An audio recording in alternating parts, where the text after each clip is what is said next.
Well, hello there, my friend. Sitting with your morning coffee, maybe noticing how quiet the house feels these days. It's a common thread, isn't it? Kids are busy with their own lives, maybe some dear friends have moved away, or perhaps retirement shifted the daily rhythm more than you expected. That sense of having fewer people to simply share things with, a funny story, a concern, or just the quiet comfort of presence, can settle in. I understand. It's not about being lonely every single minute, but sometimes missing that easy connection, that spark of a new conversation. And you know what? That desire for connection, for genuine friendship, it doesn't fade with the years. If anything, it becomes even more precious. The wonderful news is, finding those connections later in life isn't just possible. There are more welcoming pathways opening up than ever before, designed specifically with folks like us in mind. Gone are the days when meeting people meant relying solely on chance encounters at the grocery store or hoping the neighbors pop over. While those lovely surprises still happen, there's a whole world of intentional, accessible ways to find your people now. Think about your local community hub, the library. It's truly transformed. Beyond the books, which are still wonderful, many libraries have become vibrant social centers. They host everything from gentle book clubs discussing fascinating topics, where the conversation flows as easily as the coffee, to practical workshops on digital photography or local history talks. Walking into a library event feels unintimidating. Everyone's there for the shared interest, and it's a natural icebreaker. You might find yourself chatting about the book's plot twist or sharing a tip from the tech class, and suddenly, you're exchanging numbers to meet for tea next week. It's organic, it's low pressure, and it starts with something you already enjoy. Then there's the incredible resource of senior centers. Forget any outdated notions you might hold. Modern centers are buzzing with energy and purpose. They offer a kaleidoscope of activities tailored for different interests and energy levels. Fancy trying your hand at watercolor painting? There's likely a class. Feel like moving your body? Gentle yoga, line dancing, or even chair volleyball might be on the schedule. Enjoy games? Bridge clubs, chess tournaments, or lively board game afternoons are staples. The beauty is, you walk in knowing everyone else is also there looking for engagement and connection. It's a built-in common ground. You don't have to be the life of the party, just showing up consistently, sharing a smile over the paint palette or cheering on your team during a game, slowly builds recognition and familiarity. Friendships often blossom naturally from that repeated, shared positive experience. And many centers also organize group outings, trips to museums, gardens, or local plays, which are fantastic shared adventures that create lasting memories and bonds. Another beautiful avenue is rediscovering an old passion or finally trying something you've always been curious about through community education classes. Your local Parks and Recreation Department or community college likely offers non-credit courses designed for enrichment and enjoyment. Always wanted to learn Italian? There's a class for that. Fascinated by birdwatching? Join a local group walk. Interested in woodworking, pottery, or even learning to play the ukulele? Sign up. Learning something new alongside others is a powerful bonding experience. You're all beginners together, sharing the frustrations and triumphs, laughing at mistakes, and celebrating small victories. That shared journey creates a unique camaraderie that often extends beyond the classroom walls into coffee chats or practice sessions. It taps into your curiosity and gives you something positive to focus on together. And let's not forget the simple power of volunteering. Giving your time and skills to a cause you care about, whether it's helping at the local animal shelter, mentoring a child with reading, assisting at a community garden, or supporting a hospital auxiliary, puts you right alongside people who share your values. That shared purpose, that feeling of contributing to something meaningful, creates a strong foundation for connection. Conversations flow easily when you're working side by side towards a common goal. You see people's character, their kindness, their dedication. It's a beautiful way to meet individuals who care about the same things you do, fostering a deep sense of belonging and mutual respect that can easily grow into genuine friendship. It fills your cup while connecting you with others whose cups are similarly full. These local gyms, libraries, senior centers, classes, and volunteer spots are such fertile ground for planting the seeds of new friendships. They offer structure, shared interests, and a welcoming environment that takes the pressure off. It's about showing up as you are, your beautiful, lived-in face, ready to share an experience. The connections you make watering community garden plants or debating a book character feel real and rooted. And while these face-to-face moments are incredibly valuable, there's another whole dimension opening up, especially for those times when getting out might be tricky, or you're looking for a very specific kind of connection. A world that lives right here on the screen, offering surprising warmth and accessibility. That's where we'll gently turn our attention next.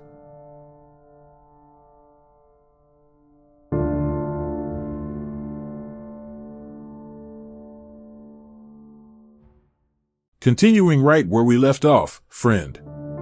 That little world on your screen, the one we touched on last time, it might feel distant or tricky at first glance, especially if technology isn't your constant companion. I completely understand that hesitation.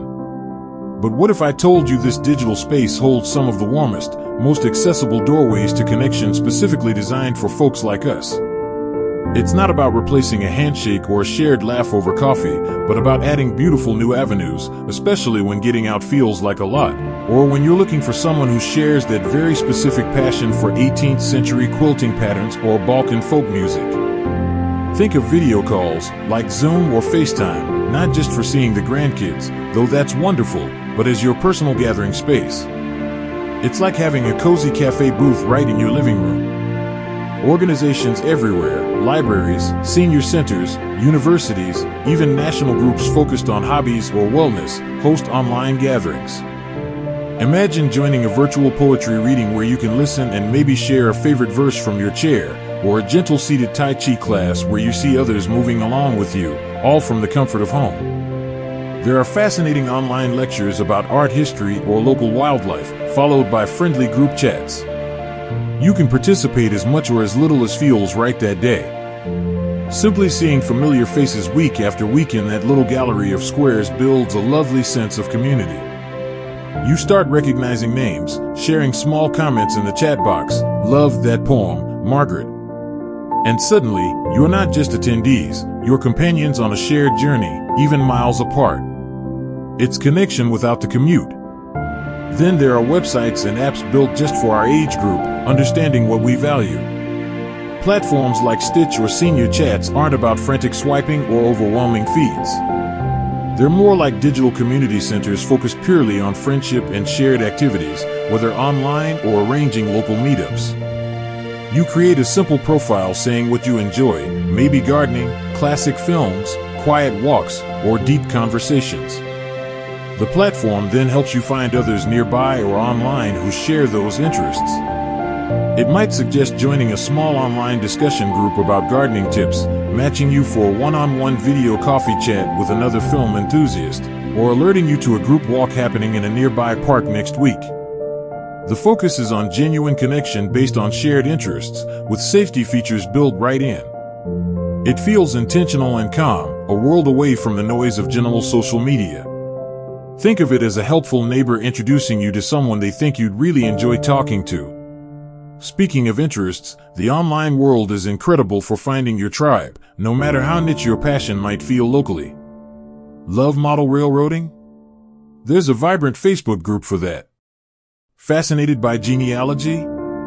Online forums connect people digging into family histories, sharing research tips and discoveries.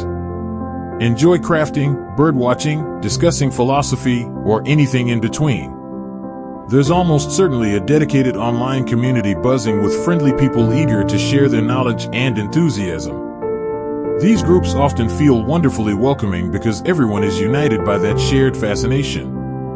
You can start by simply reading posts, then maybe offer a kind comment or ask a gentle question. Before you know it, you're having meaningful conversations with people across the country or even the globe who truly get your interest. These connections, sparked by shared passion, often blossom into genuine, supportive friendships. It's like finding a whole room full of kindred spirits you never knew were out there. And remember those learning classes we talked about locally? That whole world exists vibrantly online too.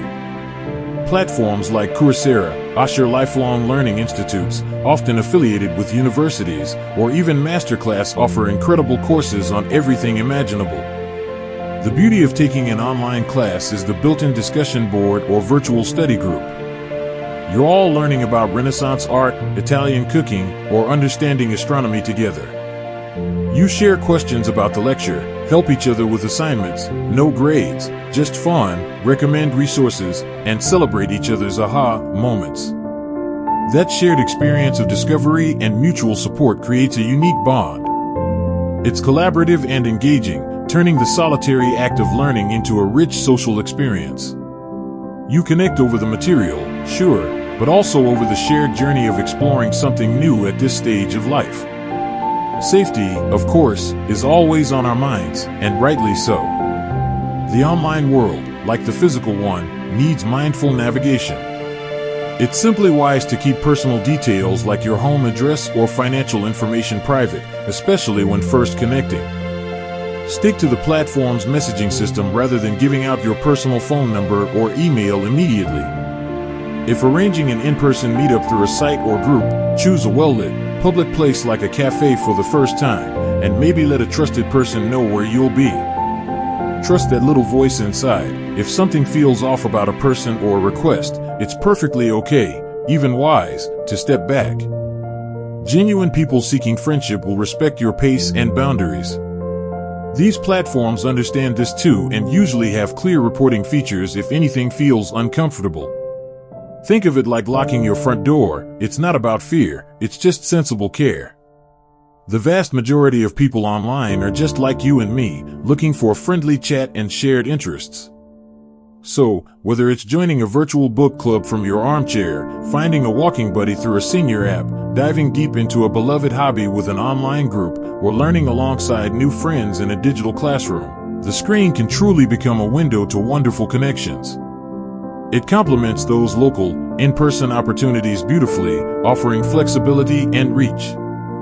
But here's the heart of it, friend. Whether you meet someone at the library painting class or in a genealogy forum, the real magic starts with that first hello, and then, gently nurturing that spark into something lasting. And that nurturing part, that's where a few simple, timeless practices come in, turning pleasant chats into genuine, enduring friendships. That's where we'll focus our attention next time.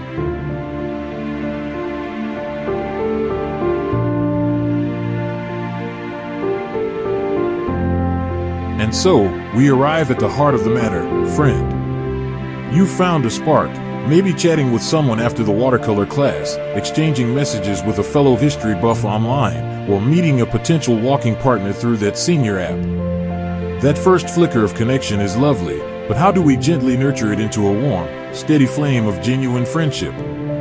It's less about grand gestures and more about tending to the small, everyday embers with kindness and patience, both for yourself and this new person stepping into your world. Think of that initial hello or shared interest as planting a tiny seed. It needs consistent, gentle care, not a flood all at once. Reaching out doesn't require elaborate plans. A simple, low-pressure invitation often works best. I enjoyed our chat about those mystery novels at the library. Would you like to grab a coffee next week and swap recommendations, or saw this article about local bird migrations and thought of our conversation? Would you be interested in checking out that new viewing spot sometime? Notice the ease in it? Offering a specific, manageable next step, coffee, a walk, meeting at a familiar cafe, makes saying yes feel simple and safe. And if they can't make it this time, please don't take it personally. Lives are full, appointments pop up, energy levels vary. A warm no problem at all, another time perhaps, keeps the door wide open without pressure. The key is consistency, not frequency. A thoughtful check-in message a week later shows you remember them. Hope that gardening project you mentioned is coming along. It says, I see you, and our connection matters. Here's something beautiful and perhaps a little surprising. Sharing a small piece of your own vulnerability can be the strongest bridge. It doesn't mean spilling your deepest secrets right away. It might sound like, I have to admit, I was a bit nervous walking into that class alone last week, or finding my footing with this video chat thing has been an adventure, or even, this whole making friends later in life thing feels new, doesn't it? This gentle honesty is incredibly disarming. It signals trust and creates a safe space for the other person to relax and share a bit of their own reality too. You're not projecting perfection, you're showing up human. And when someone shares something small with you, maybe a worry about their pet, or excitement about a grandchild's visit, that's your golden moment. Listen. Truly listen. Put down the phone, if you're together, make eye contact, nod. Ask a gentle follow-up question that shows you heard them. How's your dog feeling now? Or what part of the visit are you most looking forward to? This active listening, this focused attention, is the most precious gift you can give. It tells them, louder than words, you matter. I'm here. Finding a comfortable rhythm is key. Some friendships blossom quickly over shared passions, others unfold slowly through quiet coffees. Pay attention to the natural flow between you. Do you both enjoy longer, meandering conversations? Or prefer shorter, more frequent check-ins? Does meeting weekly feel good, or is every other week more realistic? There's no right or wrong pace, only what feels mutually comfortable. Be mindful of each other's energy and commitments. A simple thinking of you, hope you're having a good week text can be a lovely touchstone between meetups. Respecting boundaries is equally important. If someone seems quieter one day, give them space without taking offense. We all have days when we need to draw inward. Healthy friendship breathes, it allows for quiet moments without panic. It's also wise to acknowledge that not every connection will blossom into a deep friendship, and that's perfectly okay. Sometimes, pleasant acquaintances are just what they are, pleasant. Enjoy the interaction for what it is. If you sense the energy isn't quite mutual, or interests don't align as hoped, gracefully let the connection settle into a friendly wave or occasional chat. There's no need for a dramatic ending. Simply focus your nurturing energy where it feels most reciprocated and joyful. Protect your own peace. A true friend adds warmth, not drain. Celebrate the small victories along the way. That first shared laugh. The comfort of a companionable silence. The feeling of being genuinely heard. The moment you realize you're looking forward to seeing them. These are the building blocks of something real and valuable. Be patient with yourself and the process. Meaningful connections aren't built overnight, especially ones rooted in the richness of later life. There might be moments of doubt, times when initiating feels like a big step. That's completely normal. Acknowledge the courage it takes, then take a small step anyway. Send that text. Make that call. Extend that invitation. Your beautiful, lived-in face, your accumulated stories, your kindness, these are gifts worth sharing. Building new friendships after 65 is a journey of gentle courage and open-hearted patience. It's about showing up for the class, the online group, the volunteer shift, and then showing up again for the quiet coffee, the shared walk, the listening ear. It's embracing the little moments of connection, nurturing them with kindness and authenticity, and trusting that the right people, the ones who truly fit, will find their way into your circle at the perfect time. You have so much warmth and wisdom to offer, and there are others out there, right now, hoping to find someone exactly like you. Keep your heart open, take those small, brave steps, and trust that the quiet space you once noticed can indeed be filled with the gentle, enduring warmth of newfound friendship. You've got this, my friend. Just keep reaching out, one genuine moment at a time.